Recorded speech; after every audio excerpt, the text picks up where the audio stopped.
my crafty mavens. How are you today? I have my challenge up finally.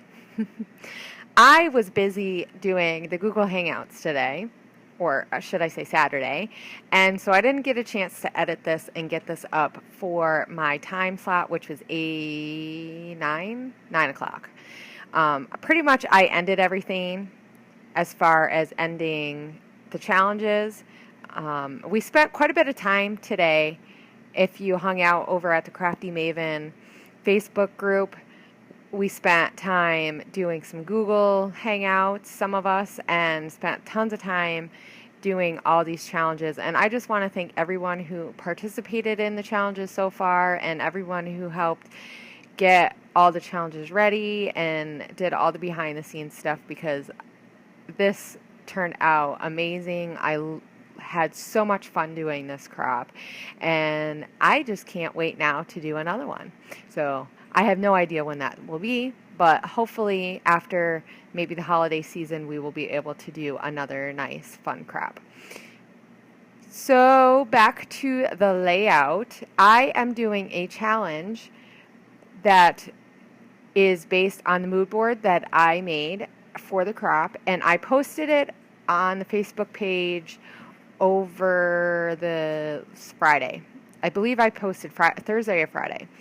And my challenge is to use that mood board to create a layout. Now you also can get an extra entry for this challenge if you make your own kit. So all you need to do is post a picture of the kit that you made from your stash, or like your stuff. It doesn't have to be old stuff.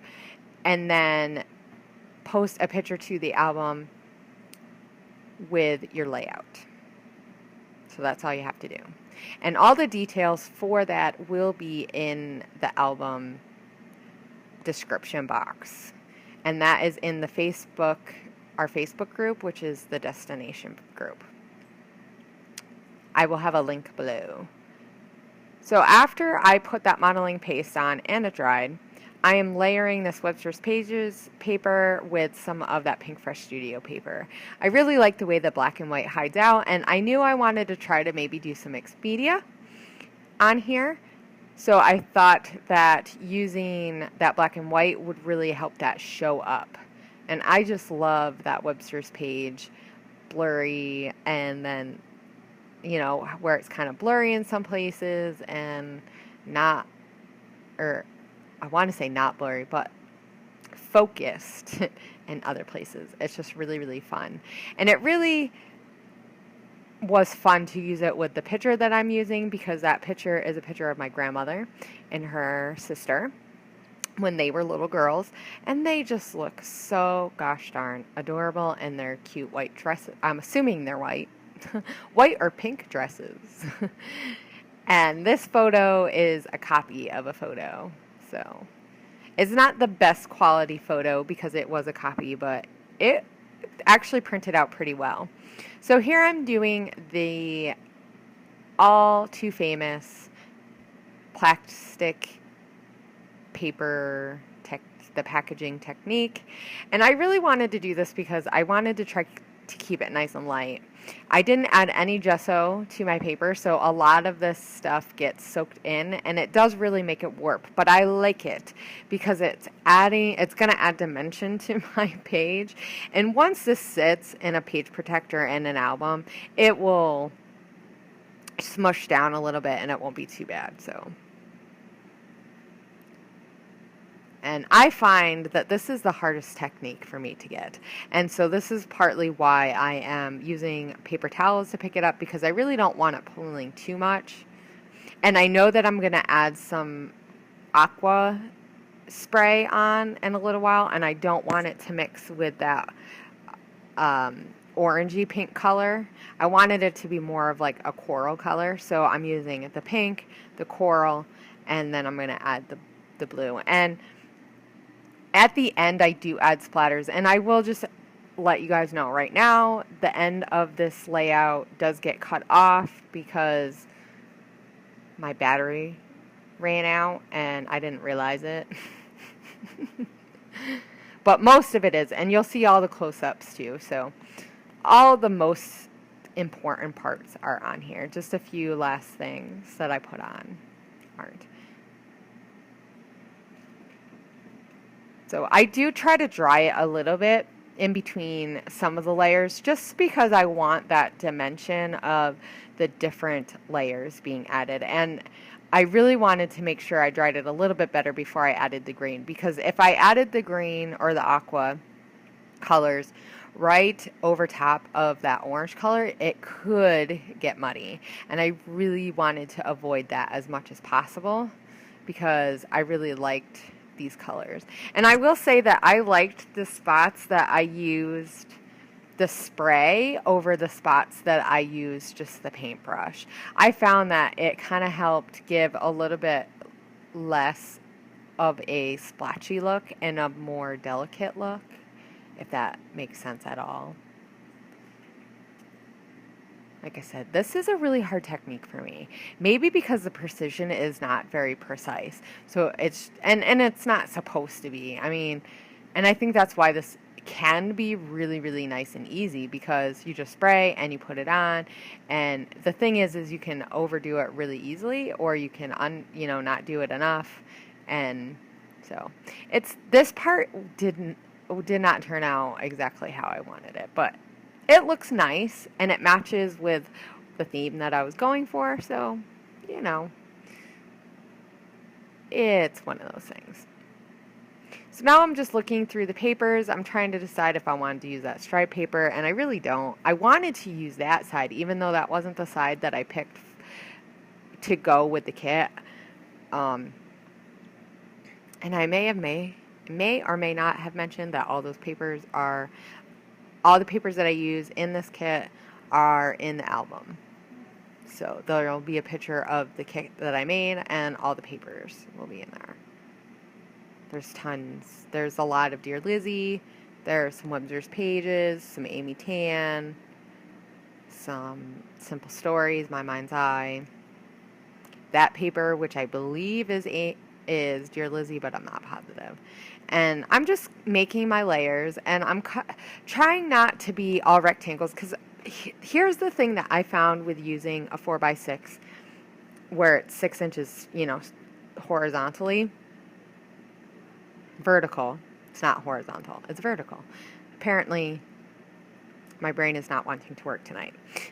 So the thing that I found with the vertical pictures is that they can look really rectangle when you do your layers, and I don't know if I like that too much, which is why sometimes I really like to make my photos like a 4x4 or something, or even a 5x5, because it's square and I like that look better. So some of the layers I did more square sizes, and so they don't fit, up at the top, or, they go one way or the other, or they're in the middle. But I like the way that the different sizes looks, because you get those edges and you can tuck things in, and it looks really nice. And I'm going to use that Dear Lizzie. I added a couple of those pieces of that acetate, because the gold is just so pretty in it.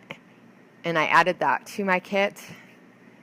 And of course I move this around because I'm not sure exactly how I want it. And I'm going to look for bits and pieces that I added from my stash that I remembered that I had that I wanted to use. And that frame and that card were from a Scraptastic layout. And as you can see, I accidentally cut that in the wrong spot. I'm not sure what I was thinking when I cut it, to tell you the truth. I wasn't really thinking. I just was like, oh, this needs to be cut. And then I cut it in the completely wrong spot. So I have to cut it again and fix it. It took a while to get it back to how I had it.